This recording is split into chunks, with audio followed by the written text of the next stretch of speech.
साहब राम राम। मैंने देखा तो वह एक मौलवी था। मैंने कभी मौलवी के मुंह से राम राम। अब ये समझ में आ रहा है कि अगर हम बटे नहीं होते ना तो न राम मंदिर टूटता, न जन्मभूमि कृष्ण जन्मभूमि पर कोई दूसरा गुलामी का ढांचा खड़ा होता और नहीं देश को गुलाम होना पड़ता।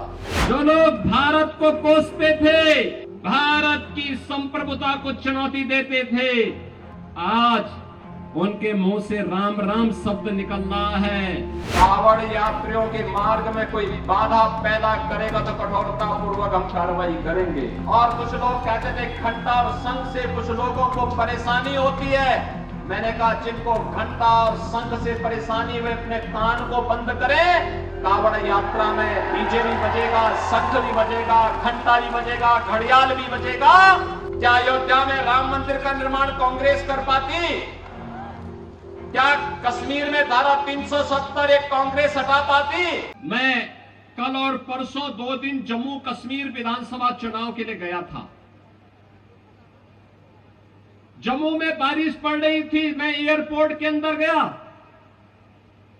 तो मैं तो अचानक ही अंदर गया था। मुझे तो वहां लैंड करके तत्काल वहां से हेलीकॉप्टर से प्रचार के लिए निकलना था, लेकिन मौसम खराब था इसलिए मैं अंदर चला गया। मैं अंदर जैसे ही गया तब तक एक सज्जन बोल रहे थे कि राम राम। उन्होंने वहां से आवाज आ रही थी कि साहब राम राम। तो मैं, चूंकि मेरा कोई परिचय भी नहीं था वहां पे, ना मैं किसी को जानता था, तो मैं उधर देखा नहीं। मैंने उधर देखा नहीं। थोड़ी देर के बाद फिर आवाज आई कि योगी साहब राम राम। मैंने देखा तो वह एक मौलवी था। मैंने कभी मौलवी के मुंह से राम राम, तो मुझे लग गया, बहन और भाइयों, मुझे लग गया ये 370 धारा 370 समाप्त होने का प्रभाव है। जो लोग भारत को कोसते थे, भारत की संप्रभुता को चुनौती देते थे, आज उनके मुंह से राम राम शब्द निकल रहा है। और याद रखना, भारत मजबूत होगा, भाजपा मजबूत होगी। एक दिन हरे रामा हरे कृष्णा गाते हुए भारत की सड़कों पर दिखाई देंगे।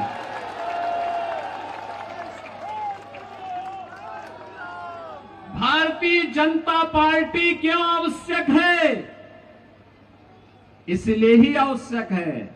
याद करिए 2017 के पहले कावड़ यात्रा नहीं निकलने दी जाती थी। जब तक भाजपा की सरकार नहीं थी, कांग्रेस की और अन्य दलों की सरकारें थी, वे कावड़ यात्रा नहीं चलने देते थे। 17 में जब मैं आया, मैंने कहा ये कावड़ यात्रा क्यों नहीं चलती है? लोगों ने कहा कि कुछ लोगों को परेशानी होती है। तो मैंने कहा वे अपने घरों में रहे ना, कौन जरूरत है उनको बाहर निकलने की? जिनको परेशानी हो अपने घर में रहे। लेकिन कावड़ यात्रियों के मार्ग में कोई बाधा पैदा करेगा तो कठोरता पूर्वक हम कार्रवाई करेंगे। और उनको सड़क अच्छी होनी चाहिए, बिजली की व्यवस्था होनी चाहिए, पंडाल लगना चाहिए, उनके लिए जगह जगह गर्म पानी और भंडारे की व्यवस्था होनी चाहिए, उनके सम्मान की रक्षा होनी चाहिए। तो कुछ लोग कह रहे थे कि साहब ये डीजे नहीं बजना चाहिए, और कुछ लोग कहते थे घंटा और शंख से कुछ लोगों को परेशानी होती है। मैंने कहा जिनको घंटा और शंख से परेशानी वे अपने कान को बंद करें। कावड़ यात्रा में डीजे भी बजेगा, शंख भी बजेगा, घंटा भी बजेगा, घड़ियाल भी बजेगा, और धूम धड़ाके के साथ कावड़ यात्रा यूपी के अंदर निकलेगी। और मुझे प्रसन्नता है, 4 करोड़ से अधिक श्रद्धालु कावड़ यात्रा में प्रतिवर्ष गाजियाबाद से बाबा दुग्धेश्वर नाथ मंदिर से हरिद्वार तक जाता है। और हमारी सरकार उन्हें पूरी सुरक्षा देती है, उनका पूरा सम्मान देती है। मैं स्वयं पुष्प वर्षा करने के लिए वहां उपस्थित रहता हूं। बहनों और भाइयों, क्या ये काम कांग्रेस कर पाएगी? क्या ये काम कांग्रेस करेगी? क्या ये काम इन लोग करेगी? क्या ये काम आम आदमी पार्टी कर पाएगी? क्या अयोध्या में राम मंदिर का निर्माण कांग्रेस कर पाती? क्या कश्मीर में धारा 370 एक कांग्रेस हटा पाती? एक तरफ आपकी विरासत के सम्मान का कार्य और दूसरी तरफ विकास का कार्य, highway, expressway, railway, metro, electric buses, ये तो आपको मिल ही रहे हैं। कहीं आईआईटी, कहीं आईएम, कहीं एम्स, कहीं मेडिकल कॉलेज, कहीं स्पोर्ट्स यूनिवर्सिटी, कहीं स्पोर्ट्स कॉलेज, ये सभी भी तो डबल इंजन की सरकार ने दिए।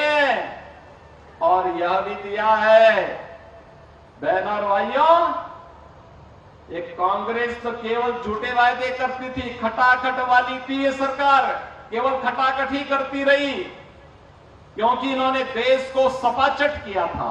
अब ये समझ में आ रहा है कि अगर हम बटे नहीं होते ना, तो न राम मंदिर टूटता, न जन्मभूमि, कृष्ण जन्मभूमि पर कोई दूसरा गुलामी का ढांचा खड़ा होता,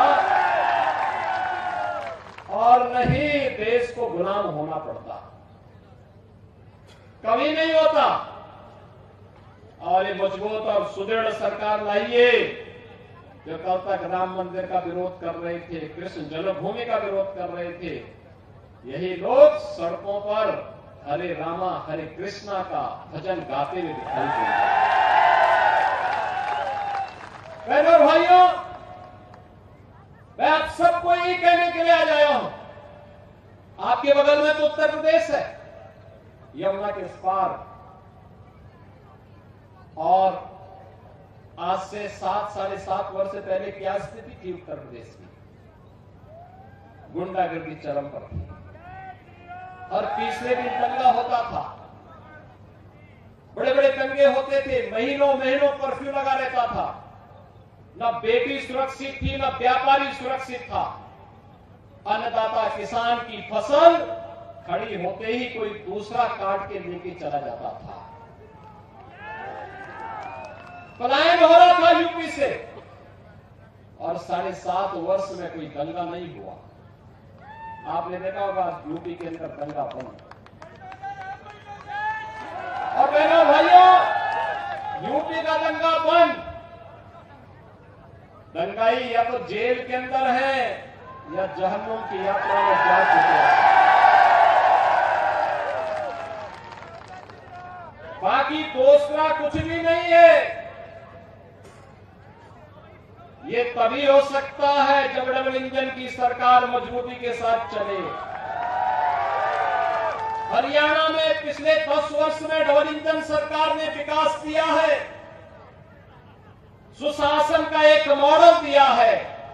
कांग्रेस जिसने माफिया को यहां पर पनपाने का काम किया था, माफिया राज हर हाल में दिया था। संगठित अपराध में लिप्त माफिया रहे हो, खनन माफिया रहे हो, भू माफिया रहे हो, पशु माफिया रहे हो, वन माफिया रहे हो, कौन ऐसा माफिया है जिसका ठप्पा कांग्रेस के ऊपर न लगा हो? बहनों और भाइयों, इस माफिया राज से मुक्ति चाहिए तो भारतीय जनता पार्टी एकमात्र विकल्प है, एकमात्र विकल्प है। अगर आप ये वीडियो YouTube पर देख रहे हैं तो हमारे चैनल को सब्सक्राइब करें और बेल आइकन को दबाना ना भूलें। अगर आप Facebook पर ये वीडियो देख रहे हैं तो हमारे पेज को लाइक करें।